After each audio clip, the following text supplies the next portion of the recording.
Hello students, अज chassis body and transmission का असी नैक्सट चैप्टर स्टार्ट करन लगे आ, जिस चैप्टर का नाम है व्हील एंड टायरस। लास्ट असी जो चैप्टर किया सीगा वो सीगा सस्पेंशन सिस्टम। अज असी जो चैप्टर स्टार्ट करांगे वो तुहाडे सिलेबस का दूसरा चैप्टर है, सैकेंड चैप्टर है, जिसका नाम है जी व्हील्स एंड टायरस। ਇਹਦੇ 'ਚ ਆਪਾਂ स्टडी करांगे व्हील की है, टायर की ने, व्हील दियां टाइप्स, टायर दियां टाइप्स, ਕਿਹੜੇ ਤਰੀਕੇ ਦੇ ਵੀਲ ਆਪਾਂ ਕਿੱਥੇ ਯੂਜ਼ ਕਰਦੇ ਹਾਂ, ਕਿਹੜੇ ਤਰੀਕੇ ਦੇ ਟਾਇਰ ਆਪਾਂ ਕਿੱਥੇ ਯੂਜ਼ ਕਰਦੇ ਹਾਂ, ਫੰਕਸ਼ਨ ਕੀ ਹੈ, ਰਿਕੁਆਇਰਮੈਂਟ ਕੀ ਹੈ ਵੀਲ ਦੀ, ਰਿਕੁਆਇਰਮੈਂਟ ਕੀ ਹੈ ਟਾਇਰ ਦੀ, ਕਿਸ ਪਰਪਸ ਲਈ ਯੂਜ਼ ਕਰਦੇ ਹਾਂ, ਸਾਰਾ ਆਪਾਂ ਡਿਟੇਲ ਦੇ ਵਿੱਚ ਪੜਾਂਗੇ। ਇਹਦੇ ਵਿੱਚ ਵੀਲ ਐਂਡ ਟਾਇਰ ਬਾਰੇ, ਟਿਊਬਲੈਸ ਟਾਇਰ ਕੀ ਕੰਮ ਕਰਦੇ ਨੇ, ਟਿਊਬ ਟਾਇਰ ਕੀ ਨੇ, ਕਿੱਥੇ ਆਪਾਂ ਟਿਊਬਲੈਸ ਯੂਜ਼ ਕਰਨਾ, ਕਿੱਥੇ ਆਪਾਂ ਟਿਊਬ ਵਾਲਾ ਯੂਜ਼ ਕਰਨਾ, ਜਾਂ ਅਲੱਗ-ਅਲੱਗ ਤਰ੍ਹਾਂ ਦੇ ਜਿਹੜੇ ਰਿਮ ਆਪਾਂ ਯੂਜ਼ ਕਰਦੇ ਹਾਂ ਉਹਨਾਂ ਬਾਰੇ ਸਟੱਡੀ ਕਰਾਂਗੇ। ਅਲੱਗ-ਅਲੱਗ ਜਿਹੜੇ ਵੀਲ ਆਉਂਦੇ ਨੇ ਉਹਨਾਂ ਬਾਰੇ ਸਟੱਡੀ ਕਰਾਂਗੇ। ਸੋ ਅਸੀਂ ਸਟਾਰਟ ਕਰਦੇ ਹਾਂ। ਸਭ ਤੋਂ ਪਹਿਲੇ ਆਪਾਂ ਗੱਲ ਕਰਦੇ ਹਾਂ ਇੰਟਰੋਡਕਸ਼ਨ ਬਾਰੇ। ਇੰਟਰੋਡਕਸ਼ਨ ਹੈ ਵੀਲ ਐਂਡ ਟਾਇਰਸ ਦੇ ਨਾਲ ਵੀ ਵੀਲ ਐਂਡ ਟਾਇਰ ਹੁੰਦੇ ਕੀ ਨੇ। What is wheel and tyre? Wheel and tyre assembly is the leg of the vehicle. ਕਹਿੰਦੇ ਜਿਹੜੀ ਵੀਲ ਤੇ ਟਾਇਰ ਦੀ ਅਸੈਂਬਲੀ ਹੈ ਨਾ, ਇਹ ਕਿਸੇ ਵੀ ਵਹੀਕਲ ਦੀ, ਕਿਸੇ ਵੀ ਆਟੋਮੋਬਾਈਲ ਦੀ ਲੈਗ ਹੈ। ਜਿੱਦਾਂ ਆਪਾਂ ਖੜੇ ਹੁੰਨੇ ਆ, ਆਪਾਂ ਆਪਣੀ ਲੈਗਸ ਤੇ ਖੜੇ ਹੁੰਨੇ ਆ, ठीक है। कोई भी चीज जी जिस उत्ते खड़ी होंदी है उन्होंने असीं लैग कहने आ। एक टेबल की गल करते हैं, टेबल दी भी 4 लैग्स ने।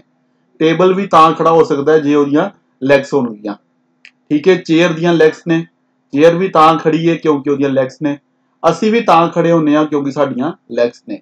ऐदां ही ऑटोमोबाइल दे विच कोई भी वहीकल उदों खड़ा हो सकता है जदों उहदियां लैग्स होणगियां ते उहदियां लैग्स की ने, ਇਹ ਵੀਲ ਤੇ ਇਹ ਟਾਇਰ ਦੀ ਜਿਹੜੀ ਅਸੈਂਬਲੀ ਹੈ, ਇਹਨੂੰ ਅਸੀਂ ਕਹਿਤਾ ਵੀ ਇਹ ਵਹੀਕਲ ਦੀ ਲੈਗ ਹੈ, ਇਹ ਆਪਣੇ ਆਟੋਮੋਬਾਈਲ ਦੀ ਲੈਗ ਹੈ। ਇਹਦੇ ਬਿਨਾ ਜਿਹੜਾ ਆਪਣਾ ਵਹੀਕਲ ਹੈ ਉਹ ਖੜਾ ਨਹੀਂ ਹੋ ਸਕਦਾ, ਇਸ ਕਰਕੇ ਆਪਾਂ ਇਹਨੂੰ ਲੈਗ ਦਾ ਨਾਮ ਦਿੱਤਾ ਹੈ।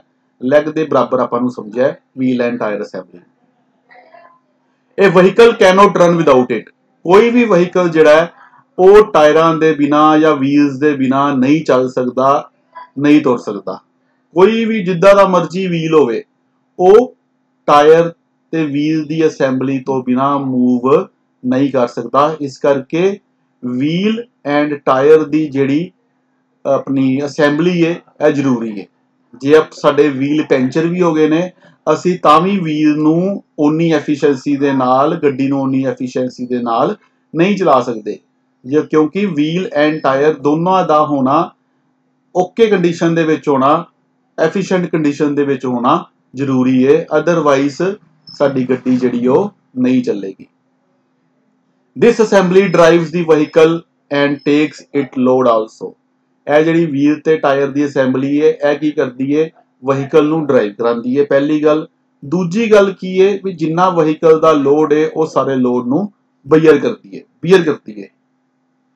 ਹੁਣ ਆਪਾਂ ਜਦੋਂ ਪਹਿਲੇ ਟੌਪਿਕ ਸਟੱਡੀ ਕੀਤੇ ਸੀਗੇ, ਅਸੀਂ ਕਿਹਾ ਸੀਗਾ ਸਾਰਾ ਲੋਡ ਫਰੇਮ ਤੇ ਪੈਂਦਾ, ਠੀਕ ਹੈ। ਫਿਰ ਆਪਾਂ ਗੱਲ ਕੀਤੀ ਨਹੀਂ ਫਰੇਮ ਤੇ ਨਹੀਂ ਪੈਂਦਾ ਜੀ, ਸਸਪੈਂਸ਼ਨ ਸਿਸਟਮ ਤੇ ਪੈਂਦਾ, ਠੀਕ ਹੈ ਜੀ।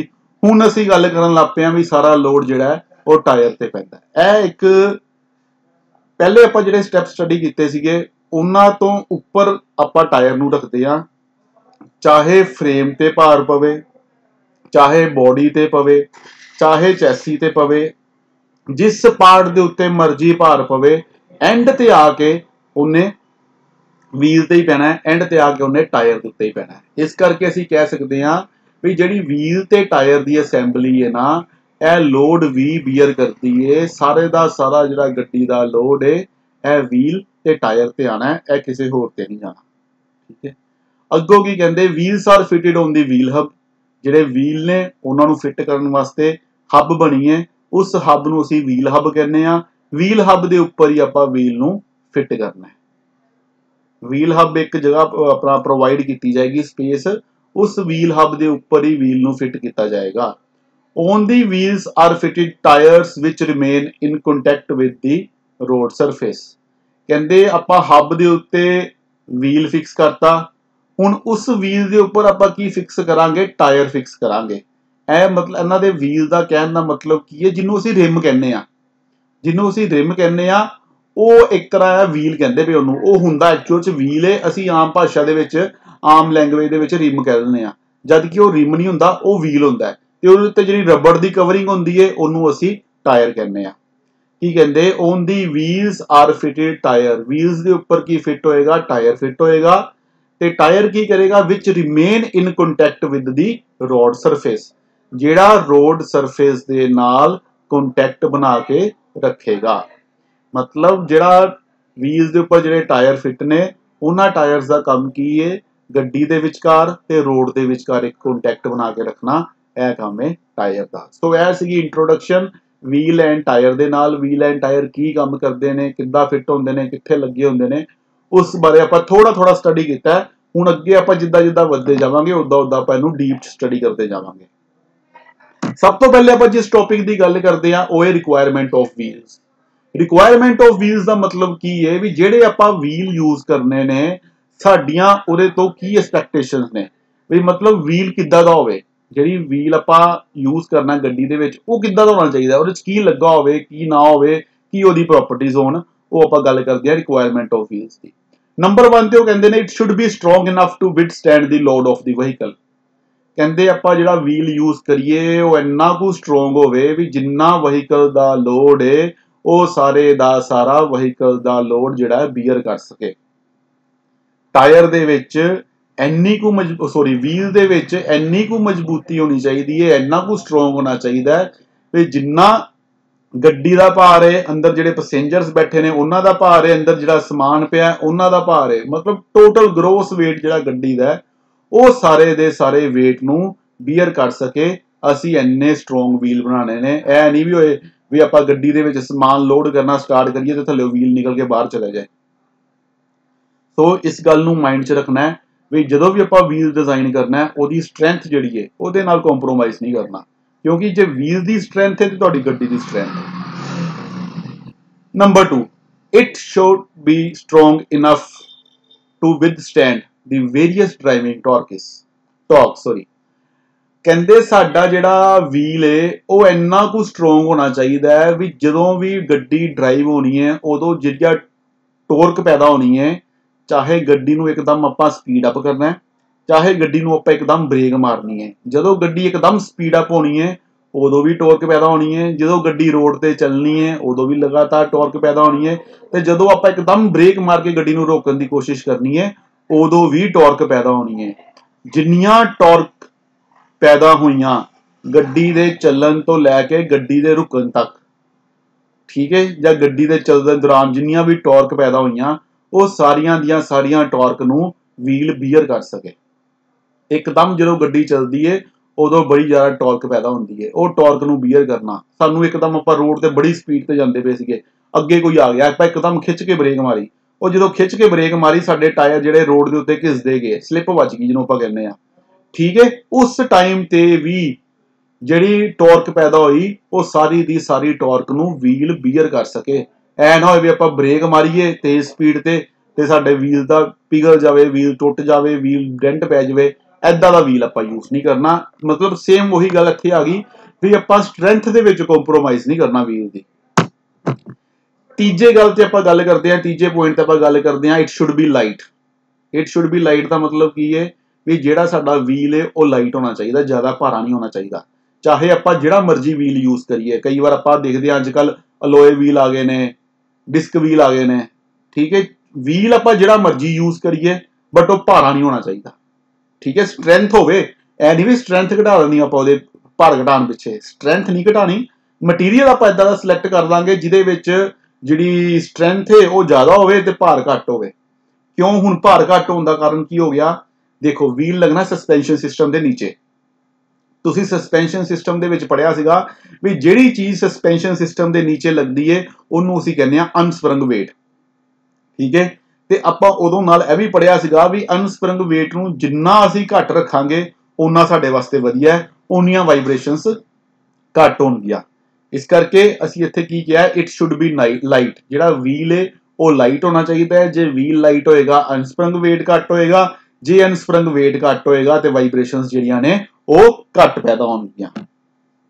सो पहला अपना थर्ड पॉइंट की हो गया इट शुड बी लाइट, मतलब साडा जिहड़ा व्हील है ਉਹਦਾ ਭਾਰ ਘੱਟ ਹੋਵੇ। ਪਹਿਲੇ 2 ਪੁਆਇੰਟ 'ਚ ਆਪਾਂ ਸਟਰੈਂਥ ਦੀ ਗੱਲ ਕੀਤੀ ਹੈ, ਤੀਜੇ ਪੁਆਇੰਟ 'ਚ ਆਪਾਂ ਗੱਲ ਕੀਤੀ ਹੈ ਭਾਰ ਦੀ। ਭਾਰ ਜਿਹੜਾ ਉਹ ਘੱਟ ਹੋਣਾ ਚਾਹੀਦਾ ਹੈ। Number 4, it should be able to resist the cornering stresses. Cornering stresses ਕੀ ਹੁੰਦੀਆਂ ਹੈ? ਮੰਨ ਲਓ ਆਪਾਂ ਬੜੀ ਸਪੀਡ ਤੇ ਜਾਂਦੇ ਪਏ ਆ, ਇੱਕਦਮ ਕੋਈ ਟਰਨ ਆ ਗਿਆ, ਜਾਂ ਆਪਾਂ ਰੇਸਿੰਗ ਕਾਰਸ ਦੀ ਗੱਲ ਕਰ ਲੈਂਦੇ ਆ। ਰੇਸਿੰਗ ਕਾਰਸ ਕੀ ਕਰਦੀਆਂ? ਬੜੀ ਸਪੀਡ ਤੇ ਟਰਨ ਲੈਂਦੀਆਂ। ਜਿੰਨੀ ਮਰਜ਼ੀ ਉਹਨਾਂ ਦੀ ਸਪੀਡ ਹੋਵੇ, ਭਾਵੇਂ 150, 200, 250 ਜਿੰਨੀ ਮਰਜ਼ੀ ਸਪੀਡ ਤੇ ਚੱਲਦੀਆਂ ਹੋਣ, ਬਟ ਉਹ ਫਿਰ ਵੀ ਟਰਨ ਲੈ ਲੈਂਦੀਆਂ। ਜਦੋਂ ਟਰਨ ਲੈਂਦੀਆਂ ਨੇ ਨਾ, ਇੱਕ ਆਪਾਂ ਪੜਿਆ ਸੀਗਾ ਵੀ ਆਪਾਂ ਜਦੋਂ ਟਰਨ ਲੈਂਦੇ ਆ, ਸਾਨੂੰ ਸੈਂਟਰੀਫਿਊਗਲ ਫੋਰਸ ਕੀ ਕਰਦੀ ਹੈ? ਬਾਹਰ ਨੂੰ ਖਿੱਚਣ ਦੀ ਕੋਸ਼ਿਸ਼ ਕਰਦੀ ਹੈ। ਕੋਈ ਵੀ ਚੀਜ਼ ਹੈ, ਪੱਥਰ ਇੱਕ, ਆਪਾਂ ਪੱਥਰ ਨੂੰ ਬੰਨ ਕੇ ਕਿਸੇ ਧਾਗੇ ਦੇ ਵਿੱਚ ਬੰਨ ਕੇ ਜਦੋਂ ਘੁਮਾਉਂਦੇ ਆ ਤੇ ਇੱਕਦਮ ਛੱਡਦੇ ਆ, ਉਹ ਬਾਹਰ ਨੂੰ ਜਾਣ ਦੀ ਕੋਸ਼ਿਸ਼ ਕਰਦਾ ਹੈ। ਜਾਂ ਆਪਾਂ ਜਦੋਂ ਪਹਾੜੀ ਇਲਾਕੇ ਦੇ ਵਿੱਚ ਟਰੈਵਲ ਕਰਦੇ ਆ, ਅਸੀਂ ਬਾਈਕ ਤੇ ਇੱਕਦਮ ਮੋੜ ਕੱਟਣ ਦੀ ਕੋਸ਼ਿਸ਼ ਕਰਦੇ ਆ ਤੇ ਸਾਡੀ ਬਾਈਕ ਜਿਹੜੀ ਹੈ ਉਹ ਬਾਹਰ ਨੂੰ ਜਾਣ ਦੀ ਕੋਸ਼ਿਸ਼ ਕਰਦੀ ਹੈ, ਖਾਈ ਵਾਲੇ ਪਾਸੇ ਜਾਣ ਦੀ ਕੋਸ਼ਿਸ਼ ਕਰਦੀ ਹੈ। ਬਟ ਉਹ ਕੀ ਕਰਦੇ ਨੇ? ਰੋਡ ਦੀ ਢਲਾਣ ਏਦਾਂ ਬਣਾ ਦਿੰਦੇ ਨੇ ਵੀ ਬਾਈਕ ਜਿਹੜੀ ਹੈ ਡਿੱਗੇ ਨਾ। ਸੋ ਜਦੋਂ ਵੀ ਰੇਸਿੰਗ ਕਾਰ ਹਾਈ ਸਪੀਡ ਤੇ ਮੂਵ ਕਰਦੀ ਹੈ, ਉਹਨੇ ਜਦੋਂ ਕੋਈ ਟਰਨ ਲੈਣਾ ਹੈ, ਉਹਨੇ ਟਰਨ ਲੈਣਾ ਹੈ, ਜਿਹੜੀ ਸੈਂਟਰੀਫਿਊਗਲ ਫੋਰਸ ਹੈ ਉਹਨੇ ਕੀ ਕਰਨਾ ਹੈ? ਟਾਇਰ ਨੂੰ, ਵੀਲ ਨੂੰ ਬਾਹਰ ਸੱਟਣ ਦੀ ਕੋਸ਼ਿਸ਼ ਕਰਨੀ ਹੈ। ਮਤਲਬ ਗੱਡੀ ਤੋਂ ਅਲੱਗ ਕਰਨ ਦੀ ਕੋਸ਼ਿਸ਼ ਕਰਨੀ ਹੈ, ਵੀ ਇੰਨਾ ਕੁ ਫੋਰਸ ਪਾਉਣ ਦੀ ਕੋਸ਼ਿਸ਼ ਕਰਨੀ ਹੈ ਵੀ ਵੀਲ ਜਿਹੜਾ ਉਹ ਬਾਹਰ ਨੂੰ ਜਾਵੇ। ਬਟ ਵੀਲ ਨੇ ਬਾਹਰ ਨਹੀਂ ਜਾਣਾ, ਵੀਲ ਨੇ ਗੱਡੀ ਦੇ ਨਾਲ ਹੀ ਲੱਗੇ ਰਹਿਣਾ ਹੈ। ਵੀਲ ਡਰਾਈਵਰ ਨੇ ਕੀ ਕੋਸ਼ਿਸ਼ ਕਰਨੀ ਹੈ? ਵੀਲ ਸਿੱਧਾ ਜਾਵੇ, ਜਿੱਧਰ ਨੂੰ ਰੋਡ ਜਾਂਦੀ ਪਈ ਹੈ ਵੀਲ ਉਧਰ ਨੂੰ ਜਾਵੇ। ਬਟ ਸੈਂਟਰੀਫਿਊਗਲ ਫੋਰਸ ਨੇ ਕੀ ਕੋਸ਼ਿਸ਼ ਕਰਨੀ ਹੈ? ਵੀਲ ਜਿਹੜਾ ਉਹ ਗੱਡੀ ਨਾਲੋਂ ਉਤਰ ਕੇ ਬਾਹਰ ਜਾ ਕੇ ਡਿੱਗ ਪਵੇ। ਠੀਕ ਹੈ, ਇਹ ਜਿਹੜੀ ਫੋਰਸ ਹੁੰਦੀ ਨਾ, ਜਿਹੜੀ ਸੈਂਟਰੀਫਿਊਗਲ ਫੋਰਸ ਜਿਹੜੀ ਲੱਗਦੀ ਹੈ ਬਾਹਰ ਨੂੰ, ਇਸ ਚੀਜ਼ ਨੂੰ ਅਸੀਂ ਕਹਿੰਦੇ ਆ ਕਾਰਨਰਿੰਗ ਫੋਰਸ। ਜਦੋਂ ਆਪਾਂ ਕੋਈ ਕਾਰਨਰ ਲਿਆ, ਮਤਲਬ ਜਦੋਂ ਆਪਾਂ ਕੋਈ ਟਰਨ ਲਿਆ, ਉਸ ਟਰਨ ਨੂੰ ਲੈਂਦੇ ਲੈਂਦੇ ਜਿਹੜੀ ਫੋਰਸ ਟਾਇਰ ਦੇ ਉੱਤੇ ਜਾਂ ਵੀਲ ਦੇ ਉੱਪਰ ਲੱਗੀ, ਉਹਨੂੰ ਅਸੀਂ ਕਹਿਤਾ ਕਾਰਨਰਿੰਗ ਫੋਰਸ, ਤੇ ਉਹਦੇ ਕਰਕੇ ਜਿਹੜੀ ਸਟ੍ਰੈਸ ਪੈਦਾ ਹੋ ਗਈ ਉਹਨੂੰ ਅਸੀਂ ਕਹਿਤਾ ਕਾਰਨਰਿੰਗ ਸਟ੍ਰੈਸ। ਹੁਣ ਉਹਨਾਂ ਨੇ ਕੀ ਕਿਹਾ? ਜਿਹੜਾ ਵੀਲ ਹੈ, ਚੌਥੇ ਪੁਆਇੰਟ ਚੋਂ ਕੀ ਕਹਿੰਦੇ ਨੇ? ਜਿਹੜਾ ਵੀਲ ਹੈ, it should be able to resist the cornering stresses. Cornering force ਦੇ ਕਾਰਨ ਜਿਹੜੀ ਕਾਰਨਰਿੰਗ ਸਟ੍ਰੈਸ ਪੈਦਾ ਹੋਈ, ਉਸ ਕਾਰਨਰਿੰਗ ਸਟ੍ਰੈਸ ਨੂੰ ਵੀਲ ਜਿਹੜਾ ਉਹ ਬੀਅਰ ਕਰ ਸਕੇ, ਇੰਨੀ ਕੁ ਸਟਰੈਂਥ ਵੀਲ ਦੇ ਵਿੱਚ ਹੋਣੀ ਚਾਹੀਦੀ ਹੈ। ਇਹ ਵੀ ਸਟਰੈਂਥ ਦੇ ਨਾਲ ਰਿਲੇਟਡ ਉਹਨਾਂ ਨੇ ਇੱਕ ਗੱਲ ਕਰਤੀ। ਜਦੋਂ ਹਾਈ ਸਪੀਡ ਤੇ ਕਿਸੇ ਵੀ ਗੱਡੀ ਨੇ ਟਰਨ ਲੈਣਾ ਹੈ, ਸੈਂਟਰੀਫਿਊਗਲ ਫੋਰਸ ਨੇ ਵੀਲ ਨੂੰ ਡਿਸਟੋਰਟ ਕਰਨ ਦੀ ਕੋਸ਼ਿਸ਼ ਕਰਨੀ ਹੈ, ਵੀਲ ਨੂੰ ਖਰਾਬ ਕਰਨ ਦੀ, ਵੀਲ ਨੂੰ ਤੋੜਨ ਦੀ ਕੋਸ਼ਿਸ਼ ਕਰਨੀ ਹੈ, ਤਾਂ ਜੋ ਵੀਲ ਜਿਹੜਾ ਹੈ ਖਰਾਬ ਹੋ ਜਾਵੇ। ਬਟ ਵੀਲ ਦੇ ਵਿੱਚ ਇੰਨੀ ਕੁ ਸਟਰੈਂਥ ਹੋਣੀ ਚਾਹੀਦੀ ਵੀ ਉਹਨੂੰ ਕਾਰਨਰਿੰਗ ਫੋਰਸ ਦੇ ਨਾਲ ਕੋਈ ਫਰਕ ਨਾ ਪਵੇ। 5th point, it should be balanced statically and dynamically. ਜਿਹੜਾ ਸਾਡਾ ਵੀਲ ਹੈ ਉਹ ਬੈਲੈਂਸ ਹੋਣਾ ਚਾਹੀਦਾ ਹੈ। ਵੀਲ ਬੈਲੈਂਸਿੰਗ ਦੋ ਤਰ੍ਹਾਂ ਦੀ ਹੁੰਦੀ ਹੈ, ਇੱਕ ਸਟੈਟਿਕ ਵੀਲ ਬੈਲੈਂਸਿੰਗ ਤੇ ਇੱਕ ਡਾਇਨਾਮਿਕ ਵੀਲ ਬੈਲੈਂਸਿੰਗ। ਉਹ ਆਪਾਂ ਅੱਗੇ ਸਟੱਡੀ ਕਰਾਂਗੇ। ਜਦੋਂ ਆਪਾਂ ਵੀਲ ਬੈਲੈਂਸਿੰਗ ਟੌਪਿਕ ਸਟੱਡੀ ਕਰਾਂਗੇ ਨਾ, ਉਹਦੇ 'ਚ ਆਪਾਂ ਸਟੱਡੀ ਕਰਾਂਗੇ ਵੀ ਸਟੈਟਿਕ ਵੀਲ ਬੈਲੈਂਸਿੰਗ ਕਿਹੜੀ ਹੈ ਤੇ ਡਾਇਨਾਮਿਕ ਵੀਲ ਬੈਲੈਂਸਿੰਗ ਕਿਹੜੀ ਹੈ। ਜੇ ਅਸੀਂ ਹੁਣ ਉਹਨੂੰ ਡਿਸਕਸ ਕਰਨ ਲੱਗ ਪਏ ਤੇ ਫਿਰ ਇਸ ਪੁਆਇੰਟ ਤੇ ਕਾਫੀ ਟਾਈਮ ਲੱਗ ਸਕਦਾ ਹੈ। ਸੋ ਉਹਨਾਂ ਨੇ ਕੀ ਕਹਿਤਾ? It should be balanced. ਆਪਾਂ ਇੰਨੀ ਗੱਲ ਮੰਨ ਲੈਂਦੇ ਆ ਵੀ ਇਟ ਸ਼ੁੱਡ ਬੀ ਬੈਲੈਂਸਡ, ਵੀ ਜਿਹੜਾ ਸਾਡਾ ਵੀਲ ਹੈ ਉਹ ਬੈਲੈਂਸਡ ਹੋਵੇ। ਇਹ ਨਹੀਂ ਵੀ ਕਿਤੇ ਭਾਰ ਜ਼ਿਆਦਾ ਕਿਤੋਂ ਭਾਰ ਘੱਟ, ਚਾਰੋਂ ਪਾਸੇ ਵੀਲ ਦਾ ਜਿਹੜਾ ਭਾਰ ਹੈ ਉਹ ਇਕੁਅਲੀ ਡਿਸਟਰੀਬਿਊਟ ਹੋਣਾ ਚਾਹੀਦਾ। ਠੀਕ ਹੈ, ਜੇ ਉਹ ਇਕੁਅਲੀ ਡਿਸਟਰੀਬਿਊਟ ਹੋਏਗਾ, ਬੈਲੈਂਸ ਹੋਏਗਾ, ਤਾਂ ਹੀ ਗੱਡੀ ਸਾਡੀ ਸਹੀ ਤਰੀਕੇ ਨਾਲ ਚੱਲੇਗੀ। ਅਦਰਵਾਈਜ਼ ਫਿਰ ਗੱਡੀ ਨੇ ਵੋਬਲ ਕਰਨਾ ਹੈ, ਗੱਡੀ ਨੇ ਜੰਪ ਕਰਨਾ ਹੈ। ਇਸ ਕਰਕੇ ਆਪਾਂ ਵੀਲ ਬੈਲੈਂਸਿੰਗ ਕਰਾਉਂਦੇ ਹਾਂ ਤਾਂ ਜੋ ਜਿਹੜਾ ਭਾਰ ਹੈ ਉਹ ਚਾਰੋਂ ਪਾਸੇ ਬਰਾਬਰ ਰਵੇ। ਇਸ ਕਰਕੇ ਉਹਨਾਂ ਨੇ ਕੀ ਕਿਹਾ ਵੀ ਜਿਹੜਾ ਆਪਾਂ ਵੀਲ ਯੂਜ਼ ਕਰੀਏ ਉਹ ਬੈਲੈਂਸਡ ਹੋਣਾ ਚਾਹੀਦਾ, ਸਟੈਟਿਕਲੀ ਵੀ ਤੇ ਡਾਇਨਾਮਿਕਲੀ ਵੀ। 6th point, it should be easy to remove and fit on the vehicle. ਜਿਹੜਾ ਵੀਲ ਹੈ ਉਹਨੂੰ ਰਿਮੂਵ ਕਰਨਾ ਤੇ ਫਿੱਟ ਕਰਨਾ ਈਜ਼ੀ ਹੋਵੇ। ਮੰਨ ਲਓ ਆਪਾਂ ਕਿਤੇ ਜਾਂਦੇ ਪਏ ਆ, ਸਾਡੀ ਗੱਡੀ ਪੈਂਚਰ ਹੋ ਗਈ, ਅਸੀਂ ਕੀ ਕਰਦੇ ਹਾਂ? ਜੈਕ ਲਗਾਉਂਦੇ ਹਾਂ, 4 ਨਟ ਖੋਲਦੇ ਹਾਂ, ਵੀਲ ਬਾਹਰ ਕੱਢਦੇ ਹਾਂ, ਦੂਜਾ ਵੀਲ ਲਗਾ ਕੇ 4 ਨਟ ਲਾ ਕੇ ਬੰਦ ਕਰ ਦਿੰਦੇ ਹਾਂ ਤੇ ਸਾਡਾ ਵੀਲ ਜਿਹੜਾ ਚੇਂਜ ਹੋ ਜਾਂਦਾ। ਠੀਕ ਹੈ, ਇਹਦਾ ਮਤਲਬ ਜਿਹੜਾ ਵੀਲ ਹੈ ਉਹਨੂੰ ਰਿਮੂਵ ਕਰਨਾ, ਉਹਨੂੰ ਉਤਾਰਨਾ ਤੇ ਉਹਨੂੰ ਫਿੱਟ ਕਰਨਾ ਵਹੀਕਲ ਦੇ ਉੱਤੇ ਈਜ਼ੀ ਹੋਵੇ। ਇਹ ਨਾ ਹੋਵੇ ਵੀ ਸਾਡੀ ਗੱਡੀ ਪੈਂਚਰ ਹੋ ਗਈ ਤੇ ਸਾਨੂੰ ਪਹਿਲੇ ਕ੍ਰੇਨ ਮੰਗਾਣੀ ਪਵੇ, ਕ੍ਰੇਨ ਮੰਗਾ ਕੇ ਆਪਾਂ ਗੱਡੀ ਚਕਾਈਏ, ਗੱਡੀ ਚਕਾ ਕੇ ਫਿਰ ਵੀਲ ਉਤਾਰੀਏ, ਵੀਲ ਉਤਾਰਨ ਵਾਸਤੇ ਕੋਈ ਅਲੱਗ ਹੀ ਟੂਲ ਆਉਂਦੇ ਹੋਣ, ਉਹ ਯੂਜ਼ ਕਰਨੇ ਪੈਣ, ਉਹ ਟੂਲ ਸਾਡੇ ਕੋਲ ਹੋਣ ਨਾ।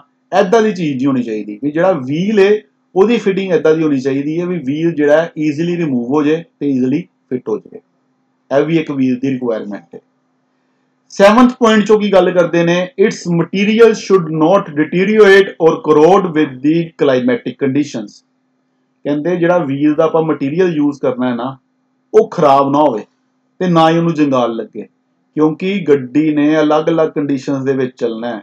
ਗੱਡੀ ਨੇ 50 ਡਿਗਰੀ ਟੈਂਪਰੇਚਰ ਦੀ ਗਰਮੀ 'ਚ ਵੀ ਚੱਲਣਾ ਹੈ ਤੇ 0 ਡਿਗਰੀ ਟੈਂਪਰੇਚਰ ਜਦੋਂ ਠੰਡ ਪੈਂਦੀ ਹੋਣੀ ਹੈ ਗੱਡੀ ਨੇ ਉਦੋਂ ਵੀ ਚੱਲਣਾ ਹੈ। ਗੱਡੀ ਨੇ ਉਦੋਂ ਵੀ ਚੱਲਣਾ ਜਦੋਂ ਮੀਂਹ ਪੈਂਦੇ ਹੋਣਾ ਹੈ ਤੇ ਗੱਡੀ ਨੇ ਉਦੋਂ ਵੀ ਚੱਲਣਾ ਜਦੋਂ ਚਿੱਕੜ ਹੋਇਆ ਹੋਣਾ ਕਿਤੇ, ਗੱਡੀ ਨੇ ਉਹਦੇ 'ਚ ਵੀ ਪਾਸ ਕਰਕੇ ਜਾਣਾ ਹੈ। ਐਦਾਂ ਦੀਆਂ ਕੰਡੀਸ਼ਨਸ 'ਚੋਂ ਵੀ ਗੱਡੀ ਜਦੋਂ ਪਾਸ ਕਰੇ, ਜਿੱਦਾਂ ਦੀ ਕੰਡੀਸ਼ਨ ਮਰਜ਼ੀ ਹੋਵੇ ਕਲਾਈਮੈਟਿਕ, ਉਦੋਂ ਜਿਹੜਾ ਮਟੀਰੀਅਲ ਹੈ ਵੀਲ ਦਾ ਉਹ ਨਾ ਤੇ ਉਹਨੂੰ ਜੰਗਾਲ ਲੱਗੇ, ਨਾ ਤੇ ਉਹ ਡਿਟੀਰੀਓਰੇਟ ਹੋਵੇ, ਮਤਲਬ ਖਰਾਬ ਹੋਵੇ। ਡਿਟੀਰੀਓਰੇਟ ਮਤਲਬ ਹੁੰਦਾ ਖਰਾਬ ਹੋਣਾ ਜਾਂ ਕਿਸੇ ਚੀਜ਼ ਦਾ ਸੜ ਜਾਣਾ ਜਾਂ ਖਤਮ ਹੋ ਜਾਣਾ। ਠੀਕ ਹੈ, ਇਹ ਸੀਗੀਆਂ ਤੁਹਾਡੀਆਂ ਰਿਕੁਆਇਰਮੈਂਟ ਆਫ ਵੀਲਸ, ਵੀ ਸਾਡੀਆਂ ਵੀਲਸ ਤੋਂ ਕੀ ਰਿਕੁਆਇਰਮੈਂਟ ਨੇ, ਸਾਨੂੰ ਵੀਲ ਕਿੱਦਾਂ ਦਾ ਚਾਹੀਦਾ।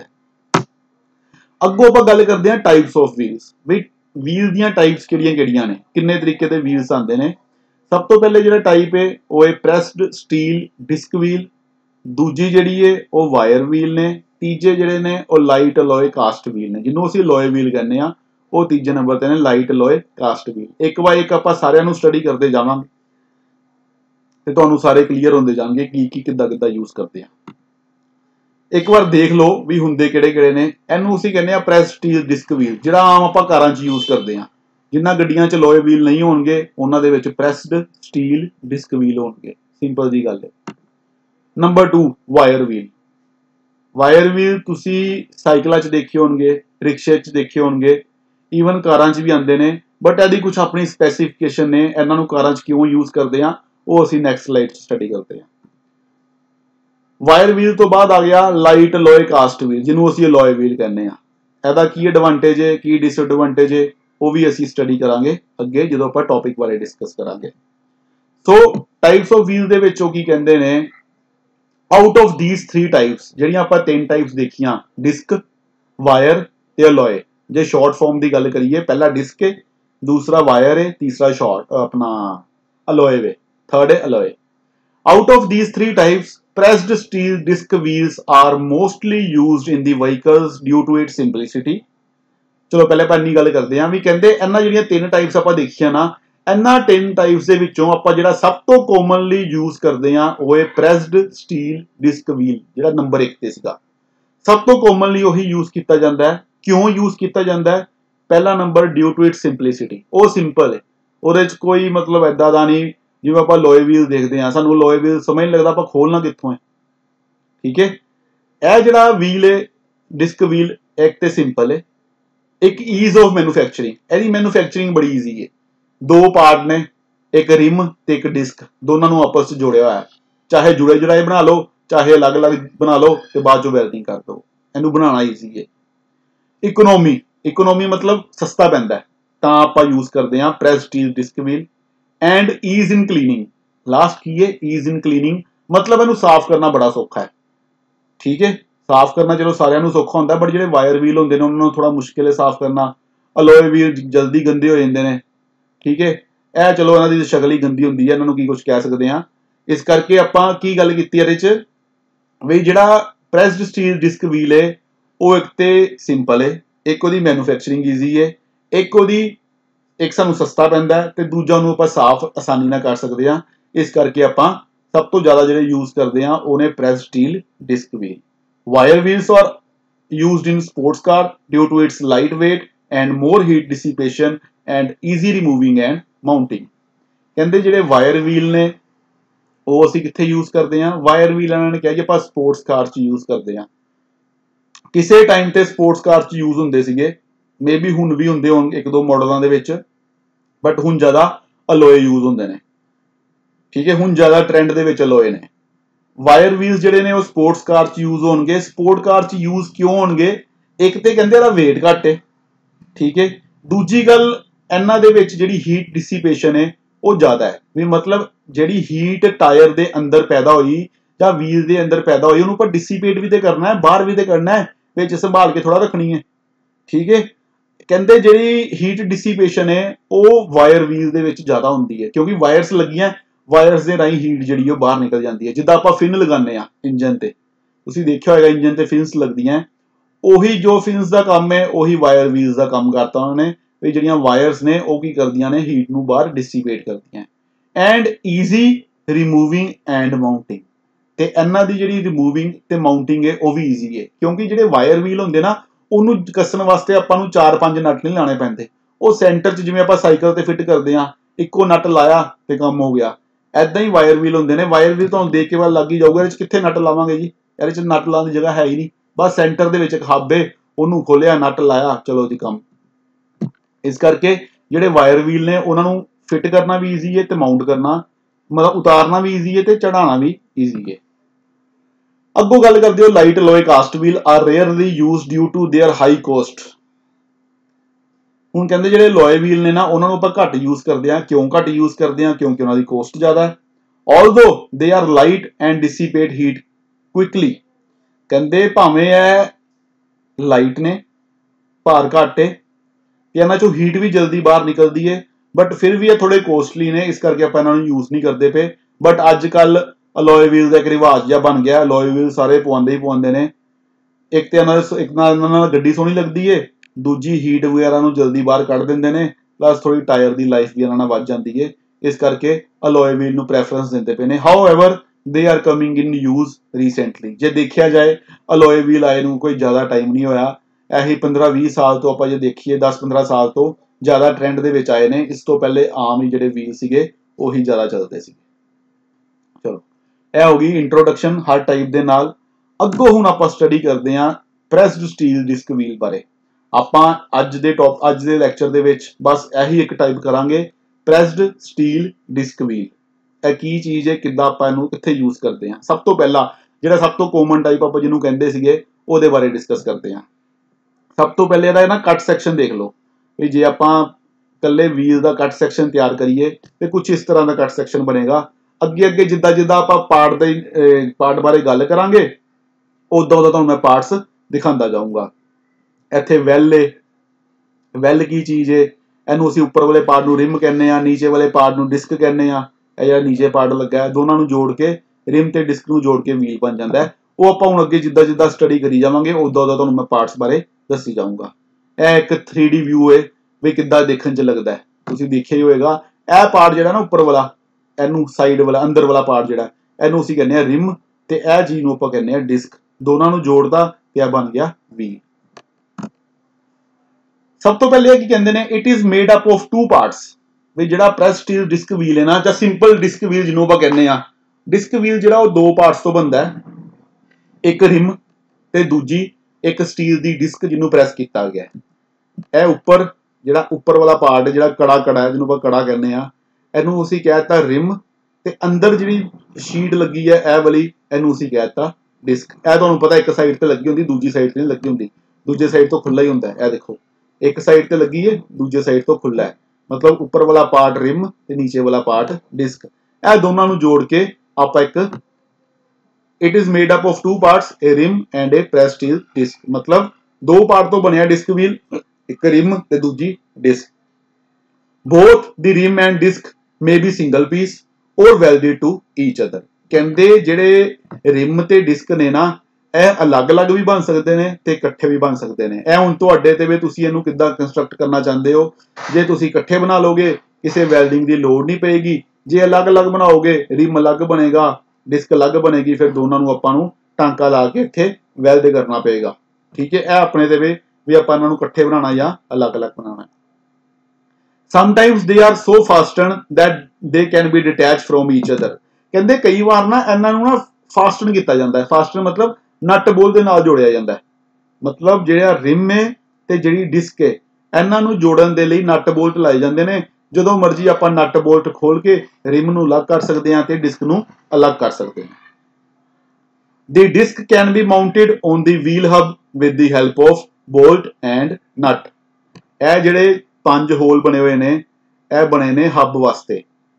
ਠੀਕ ਹੈ, ਹੱਬ ਦੇ ਉੱਤੇ 5 ਬੋਲਟ ਲੱਗੇ ਹੋਣਗੇ। ਆਪਾਂ ਉੱਤੇ ਇਹ ਵੀਲ ਚਾੜ ਦਾਂਗੇ ਤੇ ਉੱਤੇ ਨਟ ਕੱਸ ਦਾਂਗੇ ਤੇ ਸਾਡਾ ਜਿਹੜਾ ਵੀਲ ਹੈ ਉਹ ਹੱਬ ਦੇ ਥਰੂ ਨਟ ਬੋਲਟ ਦੀ ਮਦਦ ਦੇ ਨਾਲ ਗੱਡੀ ਦੇ ਨਾਲ ਅਟੈਚ ਹੋ ਜਾਏਗਾ। ਲਾਸਟ ਤੇ ਉਹ ਕੀ ਕਹਿੰਦੇ ਨੇ, the disc can be mounted. ਜਿਹੜੀ ਡਿਸਕ ਹੈ ਉਹਨੂੰ ਅਸੀਂ ਮਾਊਂਟ ਕਿੱਦਾਂ ਕਰਨਾ ਵੀਲ ਹੱਬ ਤੇ, with the help of bolt and nut. ਵੀ ਨਟ ਤੇ ਬੋਲਟ ਲੱਗੇ ਨੇ ਜਿਹੜੇ ਉਹਨੂੰ ਮਾਊਂਟ ਕਰਾਉਣ ਦੇ ਵਿੱਚ ਹੈਲਪ ਕਰਦੇ ਨੇ। The tyres are fitted on the rims. ਜਿਹੜੇ ਟਾਇਰ ਨੇ ਉਹ ਕਿੱਥੇ ਫਿੱਟ ਹੋਣਗੇ, ਉਹ ਰਿਮ ਦੇ ਉੱਪਰ ਫਿੱਟ ਹੋਣਗੇ। ਇਹ ਜਿਹੜਾ ਰਿਮ ਹੈ ਨਾ ਇਹਦੇ ਉੱਪਰ ਟਾਇਰ ਨੇ ਫਿੱਟ ਹੋਣਾ ਹੈ। ਇਹ ਤੁਹਾਨੂੰ ਸਭ ਨੂੰ ਪਤਾ ਹੈ, ਇਹ ਕੋਈ ਦੱਸਣ ਵਾਲੀ ਗੱਲ नहीं भी टायर ने ਇਹਦੇ ਉੱਤੇ ਫਿੱਟ ਹੋਣਾ ਹੈ। The rim has a well which helps to mount or remove the tire from the wheel। ਕਹਿੰਦੇ ਜਿਹੜਾ ਰਿਮ ਹੈ ਨਾ, ਇਹ ਰਿਮ ਦੇ ਉੱਪਰ ਇੱਕ ਵੈਲ ਹੈ। ਵੈਲ ਮਤਲਬ ਸੈਂਟਰ ਚੋਂ ਨਾ ਡੂੰਘਾ ਹੈ। ਇਹ ਇੱਥੋਂ ਨਜ਼ਰ ਨਹੀਂ ਆਉਂਦਾ ਪਿਆ, ਜੇ ਆਪਾਂ ਇਧਰੋਂ ਦੇਖੀਏ ਨਾ, ਇਹਨੂੰ ਚੀਜ਼ ਨੂੰ ਆਪਾਂ ਕਹਿੰਦੇ ਆ ਵੈਲ। ਵੀ ਮਤਲਬ ਜਿਹੜਾ ਰਿਮ ਹੈ, ਰਿਮ ਦਾ ਜੇ ਆਪਾਂ ਕ੍ਰੋਸ ਸੈਕਸ਼ਨ ਦੇਖੀਏ ਉਹ ਸੈਂਟਰ ਚੋਂ ਥੋੜਾ ਡਾਊਨ ਹੈ। ਇਹ ਜਿਹੜਾ ਸੈਂਟਰ ਚੋਂ ਪਾਰਟ ਡਾਊਨ ਹੈ ਨਾ, ਇਹਨੂੰ ਅਸੀਂ ਕਹਿੰਦੇ ਆ ਵੈਲ। ਇਹਨੂੰ ਅਸੀਂ ਵੈਲ ਕਹਿੰਦੇ ਆ। ਵੈਲ ਦਾ ਮਤਲਬ ਕੀ ਹੁੰਦਾ? ਵੈਲ ਦਾ ਮਤਲਬ ਤੁਹਾਨੂੰ ਪਤਾ, ਵੈਲ ਦਾ ਮਤਲਬ ਹੁੰਦਾ ਖੂਹ। ਠੀਕ ਹੈ, ਇਹਨੂੰ ਅਸੀਂ ਵੈਲ ਦਾ ਨਾਮ ਦੇ ਦਿੱਤਾ। ਵੈਲ ਦਾ ਮਤਲਬ ਹੋ ਗਿਆ ਖੂਹ, ਮਤਲਬ ਕੋਈ ਵੀ ਚੀਜ਼ ਜਿਹੜੀ ਥੋੜੀ ਡੂੰਘੀ ਆ ਗਈ ਉਹਨੂੰ ਅਸੀਂ ਵੈਲ ਕਹਿ ਦਿੱਤਾ। ਠੀਕ ਹੈ, ਕੀ ਕਹਿੰਦੇ ਆ? The tyres are fitted on the rims. ਜਿਹੜੇ ਟਾਇਰ ਨੇ ਉਹ ਰਿਮ ਦੇ ਉੱਤੇ ਫਿੱਟ ਹੋਣਗੇ। ਰਿਮ ਦੇ ਉੱਤੇ ਇੱਕ ਵੈਲ ਹੋਏਗਾ। ਉਹ ਵੈਲ ਦਾ ਕੰਮ ਕੀ ਹੋਏਗਾ? ਟਾਇਰ ਨੂੰ ਮਾਊਂਟ ਕਰਾਣਾ ਤੇ ਟਾਇਰ ਨੂੰ ਰਿਮੂਵ ਕਰਨਾ ਵੀਲ ਦੇ ਉੱਤੋਂ। ਵੀ ਵੀਲ ਟਾਇਰ ਦੇ ਉੱਤੇ ਮਾਊਂਟ ਤਾਂ ਹੀ ਹੋ ਸਕਦਾ ਸੀਗਾ ਜੇ ਵੈਲ ਹੁੰਦਾ। ਜੇ ਵੈਲ ਨਾ ਹੁੰਦਾ, ਸਿੱਧੀ ਪਲੇਨ ਜਗ੍ਹਾ ਹੁੰਦੀ, ਆਪਾਂ ਜਿਹੜਾ ਆਇਰਨ ਪਾਉਂਦੇ ਆ, ਰੋਡ ਪਾਉਂਦੇ ਆ ਟਾਇਰ ਨੂੰ ਬਾਹਰ ਕੱਢਣ ਵਾਸਤੇ, ਜਦੋਂ ਪੈਂਚਰ ਲਗਾਉਣਾ ਹੁੰਦਾ ਹੈ, ਉਹ ਕਿਤੇ ਨਾ ਕਿਤੇ ਜਾ ਕੇ ਤੇ ਰੁਕਦੀ ਏ। ਉਹ ਵੈਲ ਦੇ ਵਿੱਚ ਜਾ ਕੇ ਰੁਕਦੀ ਏ। ਉਹ ਇਸ ਵੈਲ ਦੇ ਵਿੱਚ ਜਾ ਕੇ ਰੁਕਦੀ ਏ। ਜਦੋਂ ਉਹ ਵੈਲ ਦੇ ਵਿੱਚ ਜਾ ਕੇ ਰੁਕਦੀ ਏ ਤੇ ਉਹਦੇ ਨਾਲ ਅਸੀਂ ਕੀ ਕਰਦੇ ਆ? ਟਾਇਰ ਨੂੰ ਬਾਹਰ ਕੱਢ ਸਕਦੇ ਆ। ਜਦੋਂ ਆਪਾਂ ਟਾਇਰ ਨੂੰ ਫਿੱਟ ਕਰਨਾ ਹੈ, ਉਦੋਂ ਵੀ ਜਿਹੜੇ ਬੀਡ ਨੇ ਟਾਇਰ ਦੇ ਬੀਡ ਕੀ ਹੁੰਦੇ ਨੇ ਉਹ ਆਪਾਂ ਅੱਗੇ ਸਟੱਡੀ ਕਰਾਂਗੇ। ਉਦੋਂ ਟਾਇਰ ਦੇ ਬੀਡ ਜਿਹੜੇ ਨੇ ਇੱਥੇ ਆਣਗੇ। ਐਦਾਂ ਟਾਇਰ ਫਿੱਟ ਹੋਏਗਾ ਉੱਤੇ, ਐਦਾਂ।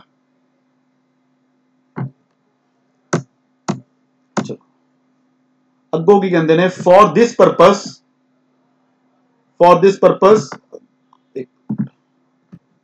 purpose tyre Beed is brought into the well। इस पर्पस ਦੀ ਸਾਨੂੰ ਕੀ ਕਰਨਾ ਪਏਗਾ? ਟਾਇਰ ਦਾ ਜਿਹੜਾ ਬੀਡ ਹੈ, ਟਾਇਰ ਦਾ ਬੀਡ ਜਿਹੜਾ ਹੁੰਦਾ, ਟਾਇਰ ਦਾ ਜਿਹੜਾ ਅੰਦਰ ਵਾਲਾ ਲੋਅਰ ਪਾਰਟ ਹੈ, ਉਹਨੂੰ ਸਾਨੂੰ ਵੈਲ ਦੇ ਵਿੱਚ ਫਸਾਣਾ ਪਏਗਾ। ਫਿਰ ਸਾਡਾ ਜਿਹੜਾ ਟਾਇਰ ਹੈ ਉਹ ਫਿੱਟ ਹੋ ਸਕਦਾ ਹੈ। ਠੀਕ ਹੈ, ਮਤਲਬ ਜਿਹੜਾ ਵੈਲ ਹੈ ਉਹ ਵੈਲ ਦੇਣ ਦਾ ਕੋਈ ਮਤਲਬ ਸੀਗਾ, ਐਵੇਂ ਨਹੀਂ ਵੈਲ ਦੇ ਦਿੱਤਾ। ਵੈਲ ਤਾਂ ਦਿੱਤਾ ਗਿਆ ਤਾਂ ਜੋ ਆਪਾਂ ਅੰਦਰੋਂ ਟਾਇਰ ਨੂੰ ਜਦੋਂ ਖੋਲਣਾ ਹੈ, ਟਾਇਰ ਨੂੰ ਬਾਹਰ ਕੱਢ ਸਕੀਏ ਜਾਂ ਟਾਇਰ ਨੂੰ ਅੰਦਰ ਫਿੱਟ ਕਰ ਸਕੀਏ। ਹੁਣ ਟਾਇਰ ਬੀਡ ਕੀ ਹੁੰਦਾ ਹੈ? ਆਪਾਂ ਜਦੋਂ ਟਾਇਰ ਬਾਰੇ ਪੜਾਂਗੇ ਉਹਦੇ ਚ ਸਟੱਡੀ ਕਰਾਂਗੇ ਵੀ ਟਾਇਰ ਬੀਡ ਆਪਾਂ ਕਿਹਨੂੰ ਕਹਿੰਦੇ ਆ। At this position, the tire is easy to pass over the other edge of the rim। ਕਹਿੰਦੇ ਜਦੋਂ ਆਪਾਂ ਵੈਲ, ਇਹ ਜਿਹੜਾ ਵੈਲ ਬਣਾਇਆ ਸੀਗਾ, ਇਹ ਵੈਲ ਦੇ ਵਿੱਚ ਆਪਾਂ ਜਦੋਂ ਟਾਇਰ ਫਿੱਟ ਕਰਦੇ ਆ, ਟਾਇਰ ਏਦਾਂ ਫਿੱਟ ਹੁੰਦਾ ਹੈ, ਇੱਕ ਸਾਈਡ ਤੋਂ ਫਿੱਟ ਹੋ ਕੇ ਦੂਜੇ ਸਾਈਡ ਤੋਂ ਫਿੱਟ ਹੋ ਕੇ ਉਹ ਪੂਰੇ ਦਾ ਪੂਰਾ ਟਾਇਰ ਤੇ ਫਿੱਟ ਆ ਜਾਂਦਾ ਹੈ। ਵੀ ਉਹ ਜਿਹੜੀ ਪੋਜੀਸ਼ਨ ਦੀ ਆਪਾਂ ਗੱਲ ਕੀਤੀ ਸੀਗੀ, ਬੀਡ ਦੀ ਆਪਾਂ ਜਿਹੜੀ ਗੱਲ ਕੀਤੀ ਸੀਗੀ, ਬੀਡ ਦੇ ਵਿੱਚ ਕੀ ਹੋਏਗਾ? ਜਦੋਂ ਟਾਇਰ ਇੱਥੇ ਐਂਟਰ ਕਰ ਜਾਏਗਾ, ਇੱਥੇ ਟਾਇਰ ਦੀ ਫਿਟਿੰਗ ਜਿਹੜੀ ਹੈ ਉਹ ਪ੍ਰੋਪਰ ਆਏਗੀ ਇਸ ਜਗ੍ਹਾ ਤੇ ਇਧਰੋਂ ਵੀ ਟਾਇਰ ਦੀ ਫਿਟਿੰਗ ਜਿਹੜੀ ਹੈ ਉਹ ਪ੍ਰੋਪਰ ਆਏਗੀ। above the well on the both sides are there the tire rest। ਹਾਂਜੀ, ਵੈਲ ਦੇ ਉੱਪਰ ਇਹ ਪਾਰਟ ਤੇ ਹੋ ਗਿਆ ਵੈਲ ਤੁਹਾਡਾ, ਨੀਚੇ ਵਾਲਾ ਪਾਰਟ ਜਿਹੜਾ ਸੀਗਾ ਇਹ ਹੋ ਗਿਆ ਵੈਲ, ਐਨਾ ਪਾਰਟ, ਇਹਨੂੰ ਅਸੀਂ ਵੈਲ ਕਹਿ ਦਿੱਤਾ। ਇਹ ਵੈਲ ਦੇ ਉੱਪਰ ਜਿਹੜਾ ਪਾਰਟ ਹੈ ਇਹ ਵਾਲਾ ਉੱਪਰ ਵਾਲਾ ਤੇ ਇੱਧਰ ਰਾਈਟ ਸਾਈਡ, ਲੈਫਟ ਸਾਈਡ ਵਾਲਾ ਤੇ ਰਾਈਟ ਸਾਈਡ ਵਾਲਾ, ਇਸ ਚੀਜ਼ ਨੂੰ ਉਹ ਕੀ ਕਹਿੰਦੇ ਪਏ ਨੇ? ਕਹਿੰਦੇ ਇਹ ਨੀਚੇ ਤੇ ਵੈਲ ਹੋ ਗਿਆ, ਉੱਪਰ ਕੀ ਆ ਗਿਆ? Tyre rest. ਇਹਨੂੰ ਅਸੀਂ ਕਹਿਣਾ ਟਾਇਰ ਰੈਸਟ। ਇਹ ਦੋਨੋਂ ਚੀਜ਼ਾਂ ਕੀ ਨੇ? Tyre rest. ਮਤਲਬ ਜਿੱਥੇ ਟਾਇਰ ਨੇ ਰੈਸਟ ਕਰਨਾ ਹੈ, ਜਿੱਥੇ ਟਾਇਰ ਨੇ ਰੱਖਿਆ ਜਾਣਾ ਹੈ। ਟਾਇਰ ਦੇ ਜਿਹੜੇ ਬੀਡ ਨੇ ਉਹ ਤੇ ਵੈਲ ਦੇ ਵਿੱਚ ਵੜ ਗਏ ਤੇ ਜਿਹੜਾ ਟਾਇਰ ਦਾ ਬਾਕੀ ਪਾਰਟ ਹੈ ਉਹ ਕਿੱਥੇ ਆਏਗਾ? ਇਸ ਚੀਜ਼ ਦੇ ਉੱਪਰ ਆਏਗਾ, ਟਾਇਰ ਰੈਸਟ ਦੇ ਉੱਪਰ। ਉਹਨਾਂ ਨੇ ਨਾਮ ਹੀ ਇਦਾਂ ਦਾ ਰੱਖਤਾ ਵੀ ਤੁਹਾਨੂੰ ਨਾਮ ਤੋਂ ਹੀ ਕਲੀਅਰ ਹੋ ਜਾਏਗਾ ਵੀ ਟਾਇਰ ਨੇ ਇੱਥੇ ਰੈਸਟ ਕਰਨੀ ਹੈ, ਟਾਇਰ ਨੇ ਇੱਥੇ ਆ ਕੇ ਬੈਠਣਾ ਹੈ। ਇੱਧਰ ਵੀ ਦੇਖੋ, ਇੱਧਰ ਵੀ ਵੈਲ ਹੈਗਾ।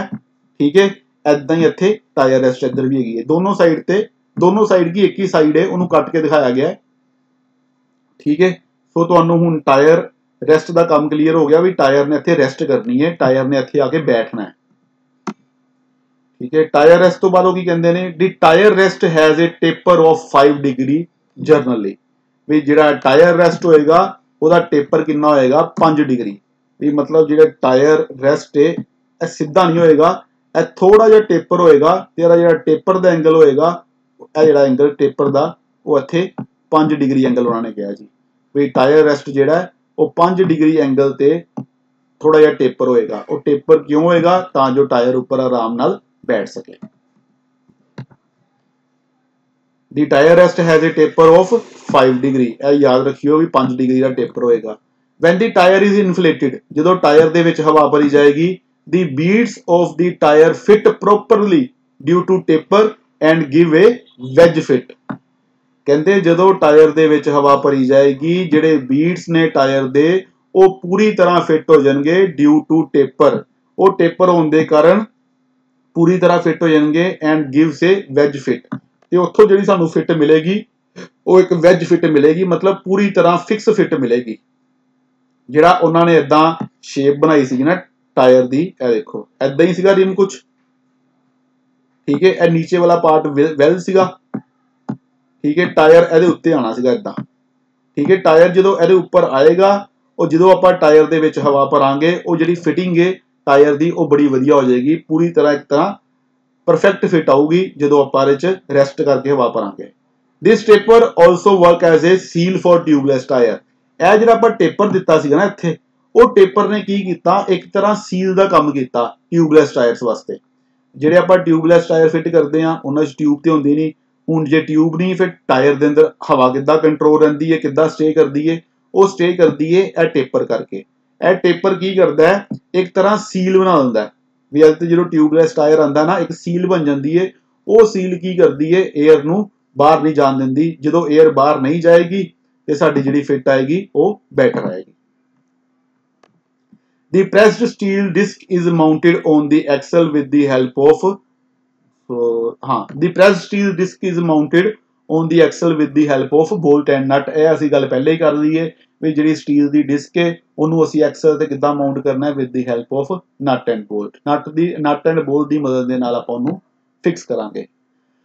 ਅੱਗੋਂ ਕੀ ਕਹਿੰਦੇ ਨੇ, the bolt are fitted on a flange which is attached to the axle। ਕਹਿੰਦਾ ਫਲੈਂਜ ਦੇ ਉੱਤੇ ਨਾ ਬੋਲਟ ਫਿਕਸ ਕੀਤੇ ਹੁੰਦੇ ਨੇ। ਆਪਾਂ ਜਦੋਂ ਟਾਇਰ ਉਤਾਰ ਦਿੰਦੇ ਆ ਸਾਨੂੰ ਬੋਲਟ ਨਜ਼ਰ ਆਉਂਦੇ ਨਾ, 4-5 ਜਿਹੜੇ ਬੋਲਟ ਨੇ ਉਹ ਬਾਹਰ ਆਉਂਦੇ ਨਜ਼ਰ, ਉਹ ਜਿਹੜੇ ਫਲੈਂਜ ਦੇ ਵਿੱਚੋਂ ਬੋਲਟ ਸਾਨੂੰ ਬਾਹਰ ਨਜ਼ਰ ਆਉਂਦੇ ਨੇ, ਉਹ ਕੀ ਨੇ, the bolt are fitted on the flange which is attached to the axle. ਉਹ ਜਿਹੜੇ ਬੋਲਟ ਨੇ ਉਹ ਫਲੈਂਜ ਦਾ ਪਾਰਟ ਨੇ, ਤੇ ਫਲੈਂਜ ਅੱਗੋਂ ਕਿਹਦੇ ਨਾਲ ਜੁੜੇ ਨੇ, ਐਕਸਲ ਦੇ ਨਾਲ। ਮਤਲਬ ਐਕਸਲ ਦੇ ਨਾਲ ਇੱਕ ਪਾਰਟ ਜੁੜਿਆ, ਉਹਦਾ ਆਪਾਂ ਨਾਮ ਰੱਖਤਾ ਫਲੈਂਜ।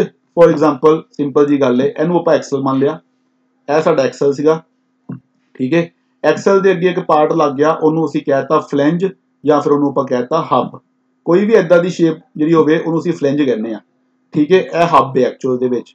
ਹੱਬ ਦੇ ਵਿੱਚੋਂ ਕੀ ਹੋਇਆ, 4-5 ਬੋਲਟ ਜਿਹੜੇ ਸੀਗੇ ਉਹ ਬਾਹਰ ਆ ਗਏ। ਉਹ ਜਿਹੜੇ 4-5 ਬੋਲਟ ਆ ਗਏ ਉਹ ਦੇਖਿਆ ਜਾ ਜੁੜੇ ਤੇ ਐਕਸਲ ਦੇ ਨਾਲ ਹੀ ਹੋਏ ਨੇ। ਇਹ ਐਕਸਲ ਹੈ, ਠੀਕ ਹੈ। ਇਹ ਅੱਗੇ ਜਿਹੜਾ ਪਾਰਟ ਹੈ ਇਹ ਹੱਬ ਹੈ, ਜਾਂ ਫਲੈਂਜ ਕਹਿ ਲਓ ਜਾਂ ਹੱਬ ਕਹਿ ਲਓ, ਤੇ ਇਹ ਬੋਲਟ ਨੇ। ਇਹੀ ਉਹਨਾਂ ਨੇ ਕਿਹਾ। ਅੱਗੋਂ ਕੀ ਕਹਿੰਦੇ ਨੇ, there are slots in the disc which fit on the bolt। ਹੁਣ ਜੇ ਕਹਿੰਦੇ ਜੇ ਆਪਾਂ ਡਿਸਕ ਦੀ ਗੱਲ ਕਰਦੇ ਆ ਨਾ, ਤੇ ਡਿਸਕ ਦੇ ਉੱਤੇ ਵੀ ਸਲੋਟ ਹੈਗੇ ਨੇ। ਇਹ ਦੇਖੋ, ਇੱਕ ਇਹ ਸਲੋਟ ਹੈ ਜਿਹਦੇ 'ਚ ਬੋਲਟ ਨੇ ਫਿੱਟ ਹੋਣਾ, 2 ਐਦਾਂ ਜਿੰਨੇ ਬੋਲਟ ਹੋਣਗੇ ਉਨੇ ਸਲੋਟ ਜਿਹੜੇ ਨੇ ਡਿਸਕ ਦੇ ਉੱਤੇ ਹੋਣਗੇ, ਤਾਂ ਜੋ ਡਿਸਕ ਦੀ ਜਿਹੜੀ ਵੀਲ ਹੈ, ਆਪਣਾ ਜਿਹੜਾ ਵੀਲ ਹੈ ਜਾਂ ਡਿਸਕ ਜਿਹੜੀ ਹੈ ਉਹ ਬੋਲਟ ਦੇ ਵਿੱਚ ਫਿੱਟ ਹੋ ਸਕੇ। After placing the disc on the bolt nuts are tighten to fix the wheel. ਕਹਿੰਦੇ ਇੱਕ ਵਾਰ ਆਪਾਂ ਜਦੋਂ ਡਿਸਕ ਨੂੰ ਬੋਲਟ ਉੱਤੇ ਰੱਖ ਦਿੰਦੇ ਆ, ਫਿਰ ਆਪਾਂ ਨਟ ਕੱਸ ਦਿੰਦੇ ਆ ਤਾਂ ਜੋ ਵੀਲ ਜਿਹੜਾ ਪੂਰੀ ਤਰ੍ਹਾਂ ਫਿਕਸ ਹੋ ਜਾਏ। Also sum holes R provided in the disc for cooling purpose. ਇਹ ਵੀ ਚੀਜ਼ ਇੰਪੋਰਟੈਂਟ ਹੈ। ਇਹ ਦੇਖੋ, ਇਹ ਤੇ ਆਪਾਂ ਹੋਲ ਜਿਹੜੇ ਸੀਗੇ, ਇਹ ਵਾਲੇ ਜਿਹੜੇ ਹੋਲ ਸੀਗੇ ਇਹ ਤੇ ਹੋ ਗਏ ਸੀਗੇ ਨਟ ਬੋਲਟ ਵਾਸਤੇ। ਇਹ ਜਿਹੜੇ ਉੱਪਰ ਵਾਲੇ ਹੋਲ ਨੇ ਇਹ ਨੇ ਕੂਲਿੰਗ ਵਾਸਤੇ। ਇਹ ਵਾਲੇ ਹੋਲ ਇਹ ਕਿਉਂ ਪ੍ਰੋਵਾਈਡ ਕੀਤੇ ਗਏ ਨੇ, ਕੂਲਿੰਗ ਵਾਸਤੇ, ਤਾਂ ਜੋ ਇਹਨਾਂ ਦੇ ਵਿੱਚੋਂ ਜਦੋਂ 에ਅਰ ਪਾਸ ਕਰੇ ਇਹ ਟਾਇਰ ਨੂੰ ਪੂਰੇ ਦੇ ਪੂਰੇ ਟਾਇਰ ਨੂੰ ਕੀ ਕਰਨ, ਠੰਡਾ ਕਰਨ। ਜੇ ਇਹ ਪੂਰਾ ਇੱਕ ਸੋਲਿਡ ਪੀਸ ਹੁੰਦਾ, ਟਾਇਰ ਸਾਡਾ ਜਿਹੜਾ ਸੀਗਾ ਉਹ ਜਲਦੀ ਠੰਡਾ ਨਹੀਂ ਹੋਣਾ ਸੀਗਾ। ਇਹ ਹੋਲ ਪ੍ਰੋਵਾਈਡ ਕਰਨ ਦਾ ਮਤਲਬ ਇਹੀ ਸੀਗਾ ਵੀ ਟਾਇਰ ਸਾਡਾ ਜਿਹੜਾ ਉਹ ਠੰਡਾ ਰਵੇ, ਜਲਦੀ ਠੰਡਾ ਹੋਵੇ, ਹੀਟ ਡਿਸੀਪੇਸ਼ਨ ਜਲਦੀ ਹੋਵੇ। ਅੱਗੋਂ ਕੀ ਕਹਿੰਦੇ ਨੇ, ਇਹ hole is also provided for the tube valve. ਇਹ ਸ਼ਾਇਦ ਨਜ਼ਰ ਆਂਦਾ ਜਾਂ ਨਹੀਂ ਆਂਦਾ, ਦੇਖਦੇ ਆ। ਉਹ ਕਹਿੰਦੇ ਇੱਕ ਹੋਲ ਹੋਰ ਦਿੱਤਾ ਹੁੰਦਾ ਇਹ ਰਿਹਾ।